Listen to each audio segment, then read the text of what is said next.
안녕하세요. 현대종교 김정수 국장입니다. 네, 안녕하세요. 현대종교 조민기 기자입니다. 네, 오늘은 이단을 떠나는 심리에 대해서 한번 영상을 촬영해 보려고 합니다. 이단들은 그 교주를 신격화하고 있고, 그 다음에 그 안에 잘 짜맞춰져 있는 또 체계적인 교리가 있고, 또 가스라이팅을 통해서 이단에서 나오기가 굉장히 힘든 걸로 잘 알려져 있습니다. 그런데 그럼에도 불구하고 이단에서 나오는 탈퇴하는 사람들이 있는데, 그들은 왜 탈퇴를 할 수 있었는지, 어떠한 일들이 벌어지고 있어서 탈퇴가 조금 더 쉬웠는지, 이 내용에 대해서 한번 5가지로 요약해서 한번 나눠보도록 하겠습니다.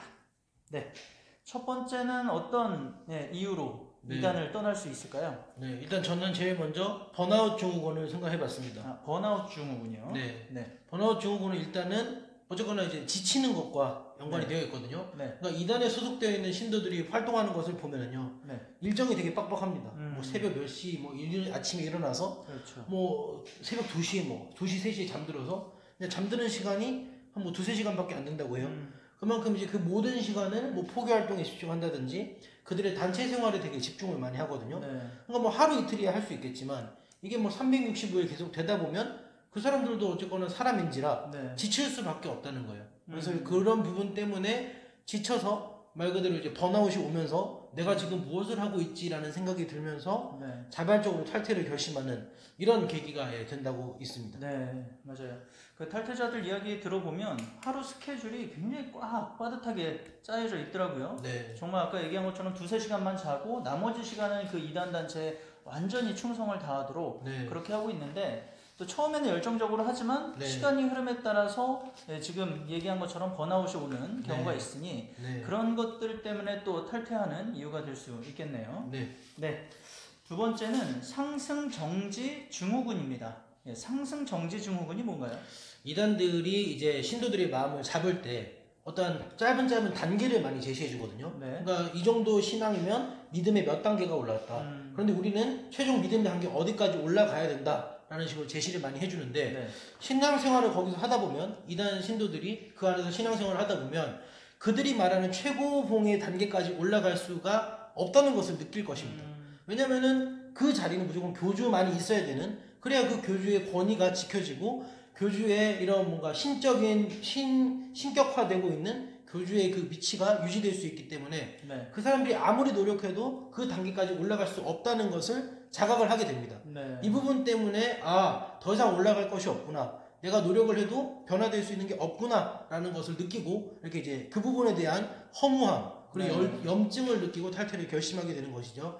신천지 같은 경우에도 원래는 처음 신천지는 144,000 신도가 채워지면 된다고 했는데 신도수가 144,000 신도가 다다를 쯤이 되자 교리를 바꿔서 입맞은 144,000이 되어야 된다고 했잖아요. 그러니까 어쨌거나 이단들은 그들이 처음에 만들어놨던 그런 목표치를 달성하려고 할 때쯤이 되면 교리를 바꿔버리는 거예요. 이 부분에 대해서 이렇게 지치는 거죠. 이것이 바로 상승정지 증후군이다 라고 저는 봤습니다. 뭐 천국에 가는 단계도 1단계, 2단계, 3단계 웬만한 이단들이 그런 것들을 다 만들어 놓고 더 높은 데로 올라가게끔 이렇게 만들고 있더라고요. 그 가운데 도달하지 못한다는 그 마음 때문에 이제 또 포기를 하게 되는 이런 경우가 있겠군요. 세 번째입니다. 세 번째는 보고인형 실험입니다. 보고인형 실험은 뭔가요? 말 그대로 누군가가 했던 이 상황들을 멀리서 지켜보면서 뭔가 대리만족을 느끼는 것이죠. 그것을 상대방이 하는 것을 지켜보고 이렇게 해도 괜찮네? 라는 것을 이렇게 느낄 수 있는 이런 심리와 같은 건데, 예를 들어서 이단들은 누군가가 탈퇴를 했더니 뭐 사고를 당했다, 그 가족에 어려움이 생겼다 라고 하면서 남아있는 신도들을 관리를 합니다. 나가지 못하게요. 그런데 자기와 가깝게 지내던 사람이 탈퇴를 했는데 어쨌거나 그 사람이랑 연락이 닿을 수 있잖아요. 그런데 그 사람이 너무 행복하게 잘 지내는 거예요. 여기서 전해주는 것과 달리 아무런 사건 사고 없이 어려움 없이 행복하게 잘 지내는 거예요.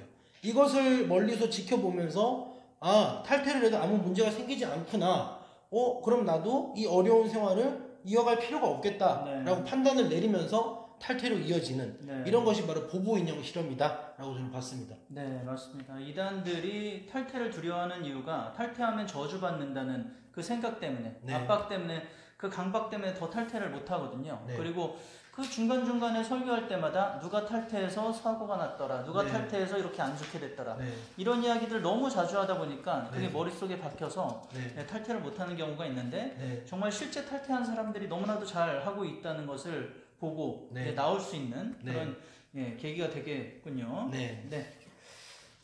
그 다음에 네 번째입니다. 네. 거울자인데요. 거울자가 뭔가요? 말 그대로 자신을 들여다보는 거예요. 네. 예를 들면 이단에 소속되어 있는 곳에 출석을 하다 보면 주변 사람들이 너 왜 신앙생활 그런 곳에서 하냐, 이런 문제가 있다고 하던데, 이런 어려움이 있다고 하던데, 그리고 너희는 윤리적으로 이런 문제가 있지 않느냐, 교리적으로 이런 부분이 모순이 있지 않느냐 라고 계속 그 말을 듣는 거예요. 네. 근데 듣다 보다가 어느 날 갑자기 그 질문에 대해서 자기도 모르게 스스로 들여다보는 거죠. 이게 진짜 문제였나? 사회적으로 우리가 문제가 있었나? 생각해보니 진짜 문제를 일으키긴 했네? 라면서 네. 스스로 깨닫는 거죠. 그러면서 네. 한 번의 의심이 시작되고 그 의심이 꼬리에 꼬리를 물다 보니 본인 스스로 본인의 상황을 판단을 하게 되고, 그러면서 내가 잘못된 곳을 다니게 되었구나, 나가야겠다 라고 네. 결심을 하게 되는 게 바로 거울자 효과다라고 저는 봤습니다. 이런 분들은 진짜 대단한 분들인 것 같아요. 네. 보통 정말 아무 생각 없이 주입되는 그 교리만 가지고 시키는 일만 가지고 앞만 보고 달려가다 보니까 자기를 뒤돌아볼 새가 없는데, 네. 이렇게 또 한 번쯤 뒤돌아보면서 네. 틈이 생기고 그 틈을 통해서 또 탈퇴까지 이어질 수 있는 계기가 네. 된다는 게 참 좋습니다. 네. 네, 마지막입니다. 좌절 효과입니다. 네. 좌절 효과는 어떤 의미인가요? 이단에 속해 있는 신도들은 어찌되었거나 본인들이 좀 특별하다고 생각을 하거든요. 네. 우리가 기성교회보다 윤리적이고 네. 보다 열심히 신앙생활을 하고 뭔가 깨끗하다라는 마음을 가지고 있어요. 네. 그런데 자기가 믿어왔던 그 교주가 그렇게 그런 이야기를 많이 하거든요. 우리는 기성교회와 다르다, 우리는 특별하다, 보다 깨끗하다, 그렇기 때문에 하나님께 우리는 더 쓰임받는다라고 이렇게 가르쳐 왔는데, 그렇게 가르쳐 왔고 그렇게 믿어져 왔던 교주가 어느 날 윤리적인 문제로 이슈가 되는 거예요. 네. 뭐 뉴스에 나오고, 그러다 결국에는 수감 생활을 하게 되고, 네. 이런 모습을 지켜보게 되면서 내가 지금 뭐 했던 거지? 내가 알고 있던 것과 너무 다른데? 그러면서 자기가 믿어왔던 신념이 하루아침에 깨지니까 좌절을 하게 되는 것이죠. 네. 이것을 계기로 탈퇴로 이어지는 경우들이 많았습니다. 네, 그렇군요. 정말 어렵지만, 탈퇴가 어렵지만 그래도 이렇게 여러 가지 이유로 나오는 탈퇴자들이 있더라고요. 네, 이단 교리가 굉장히 체계적이고 철저해 보이지만 또 비진리이기 때문에 틈이 있고요. 그 다음에 그들이 쌓아놓은 것들이 거짓이기 때문에 사상 누각이라고 할 수 있습니다.